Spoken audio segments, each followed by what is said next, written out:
نحمدہ و نصلی علی رسولہ الکریم اعوذ باللہ من الشیطان الرجیم بسم اللہ الرحمن الرحیم۔ بہت ہی پیارے مسلمان بھائی اور بہنوں، عزیزو، السلام علیکم ورحمۃ اللہ وبرکاتہ۔ میں غلام مصطفیٰ ہوں اور آپ میرا دیکھ رہے ہیں یوٹیوب فیس بک چینل پیام اسلام، جس میں ہمارا درس قرآن کا سلسلہ چل رہا ہے۔ آج ہم اس سلسلہ میں سورہ بقرہ کی آیت نمبر 28 اور 29 کا ترجمہ اور کچھ تشریح کرنے کی کوشش کریں گے۔ اعوذ باللہ من الشیطان الرجیم بسم اللہ الرحمن الرحیم۔ کیف تکفرون باللہ وکنتم امواتا فاحیاکم ثم یمیتکم ثم یحییکم ثم الیہ ترجعون۔ هو الذی خلق لکم ما فی الارض جمیعا ثم استوى الی السماء فسواہن سبع سماوات وهو بکل شیء علیم۔ پچھلی آیت مبارکہ میں اللہ رب العزت نے عہد الست کے بارے میں تذکرہ فرمایا اور پھر فرمایا کہ تم نے اپنا عہد توڑ دیا، اور یقیناً جن لوگوں نے اپنا عہد توڑ دیا وہ ناکام ہو جائیں گے، خسارے میں جانے والے ہو جائیں گے۔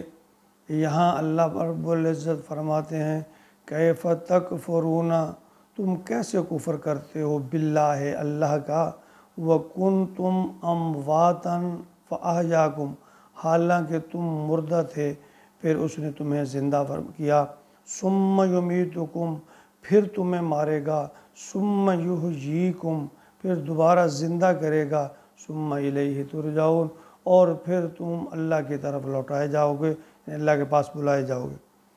اس مقام پر ایک بڑی گہری حکمت اور فلسفے کی بات ہے جو آج کل ہماری نظروں سے اوجھل ہے۔ وہ یہ ہے کہ ہم دنیا میں آنے سے پہلے مردہ تھے، کنتم امواتن، اس کا کیا معنی ہے؟ اس کی مزید تفصیل تو سورہ غافر اور سورہ مومن میں زیادہ وضاحت کے ساتھ آئے گی۔ یہاں اس کا جمالی سا تذکرہ ہے، وہاں سورہ مومن اور غافر میں فرمایا گیا ہے کہ ربنا متنا نسرتین واحییتنا سنتین فاعترفنا بذنوبنا فہل الی خروج من سبیل۔ جہنمی لوگ وہ کہیں گے وہاں، اے ہمارے رب، تو نے 2 مرتبہ ہم پر موت وارد کی اور 2 مرتبہ ہمیں زندہ کیا، ہم اپنے گناہوں کا اعتراف کرتے ہیں، ہمیں یہاں سے نکال لے، ہمیں یہاں سے نکلنے کا راستہ بتا دے۔ اس سے یہ حقیقت واضح ہوتی ہے کہ انسان کی تخلیق عالم ارواح میں صرف ارواح کی صورت میں ہوئی تھی۔ حدیث مبارکہ میں متفق علیہ یہ حدیث ہے، الارواح جنود مجندہ، یعنی ارواح جمع شدہ لشکر کی صورت میں تھی، اور ان روحوں سے پھر اللہ تعالیٰ نے عہد الست لیا تھا، جو ہے اس کے بعد پھر انہیں صلا دیا، گویا یہ پہلی موت تھی۔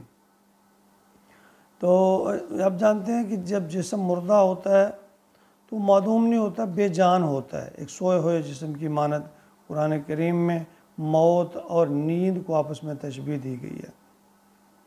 پھر اس دنیا میں عالم خلق کا مرحلہ آیا تو جس میں تناسل کے ذریعے اجساد انسانیہ کی تخلیق ہوئی اور ان میں ارواح پھونکی جاتی رہی۔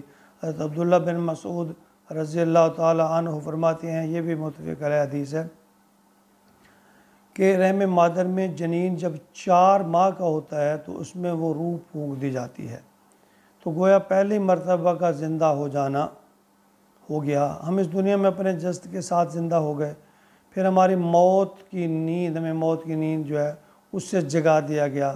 اب ہمیں جو موت آئے گی وہ ہماری دوسری موت ہوگی، اس کے نتیجہ میں ہمارا جسد وہیں چلا جائے گا جہاں سے آیا تھا، یعنی عالم جسد مٹی میں چلا جائے گا اور روح جو ہے وہ عالم ارواح میں چلی جائے گی۔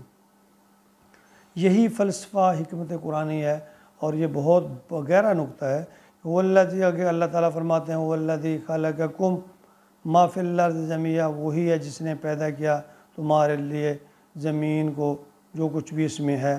تو ان آیات میں جو خلافت کا تذکرہ حدیث میں آتا ہے کہ ان الدنیا خلقت لکم وانتم خلقتم للآخرہ، کہ یہ جو دنیا ہے تمہارے لیے بنائی گئی ہے اور آخرت کے لیے تم بنائے گئے ہو۔ یعنی اگلی آیت میں حضرت آدم کے خلافت کا تذکرہ آئے گا تو اللہ تعالیٰ فرماتے ہیں ثم استویٰ الی السماء فسواہن سبع سماوات، پھر میں آسمانوں کی طرف متوجہ ہوا اور انہیں 7 دن میں ٹھیک ٹھاک کر دیا۔